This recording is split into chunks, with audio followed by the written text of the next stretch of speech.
Hi అండి. ఈరోజు లైవ్కి ఎందుకు వచ్చాను అని అంటే బ్యాంగిల్స్ చూపిద్దామని. కానీ బ్యాంగిల్స్ చూపించడానికి ఇదేదో సేల్ కోసం వాటి కోసం కాదు. మొన్న గాలివాన వచ్చింది కదా, నా టైం బాగోలేదు, షాప్ పోయింది. అలాగని బయటని పెట్టించడం వల్ల గాలివానకి మొత్తం పడిపోయింది. ఇంకా ఇది దీంట్లో ఆఫ్ అనమాట, ఆఫ్ పార్ట్ ఇలాగా చల్లా చెదురు అన్నీ చల్లా చెదురైపోయినాయి. మొత్తం గాజులన్నీ ఎందుకు చల్లా చెదురైపోయినాయో, అసలు దీంట్లో ఎన్ని డ్యామేజ్ అయినాయో ఏంటో ఏమీ తెలియలేదు. అందుకని ఈ వీడియో చేస్తున్నాను. దీనికి ఏం పేరు పెట్టాలో తెలియదు. నా దరిద్రమే అని చెప్తాను, ఓకేనా? టైం బాగోలేనప్పుడు ఎవరైనా మాట్లాడతారంట. ఇది నా టైం బాగలేనప్పుడు 14 years నుంచి నా షాప్ ఇది. కానీ షాప్ పోయింది. అది ఎవరి వలన ఏంటి అనేది నేను చెప్పను కూడా. ఇది ఏ వీడియోని దీన్ని ఎడిట్ కూడా చేయట్లేదు. నేను వీడియో ఎడిట్ చేయడం కానీ ఏమీ చేయట్లేదు. ఇవన్నీ కొత్త గాజులే. ఇవి 3 స్టోను ఇవన్నీ. వీటిలో చూసారా, ఇక్కడ 2 పగిలిపోయి ఉన్నాయి. ఇలాగా చాలా వరకు డ్యామేజ్. ఈ బాక్స్ మొత్తం అమ్మితే ఒక బాక్స్లో ఒక సెట్ గాజులే మాకు లాభం. అలాంటిది ఎన్ని పోయినాయో మాకే తెలియాలి. చూసారా, గాజులు అన్నీ చల్లా చెదురు మొత్తం.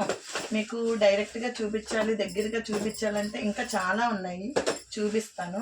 దాన్ని పాస్ చేయి ఒకసారి. గాజులన్నీ ఇలా పగిలిపోయి ఉన్నాయి, చూసారా? మొత్తం ఈ సెట్లు అన్నీ దీంట్లో ఒక 2-3 గాజులు పగిలిపోయి ఉన్నాయి.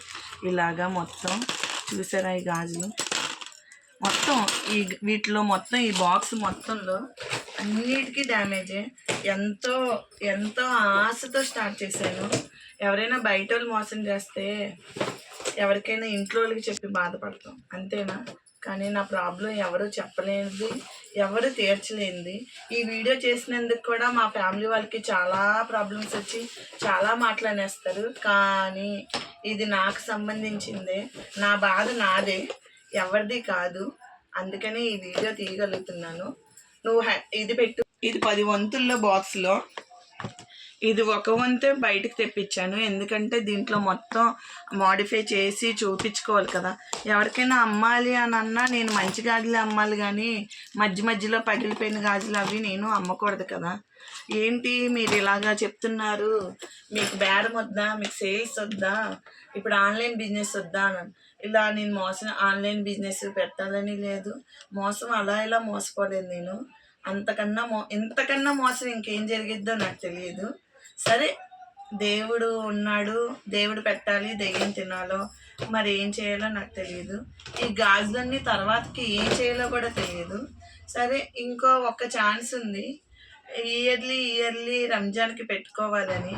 ఈలోపు ఇందులో మొత్తం ఆ సరుకు అంతా మా రూమ్ అంతా సరిపోద్దాము. మాది చాలా చిన్న ఇల్లు. ఆ సరుకు తీసుకొని వచ్చి ఎక్కడ పెట్టుకోవాలన్నా కూడా తెలియదు.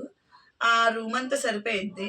అదంతా శుభ్రంగా చేసి మొత్తం చేసి మళ్ళీ రంజాన్లో ఆ షాప్ దగ్గర కలుస్తాను. అంతవరకు ఆ షాప్ మిస్ అయిపోయినట్టే, ఇంకంతే.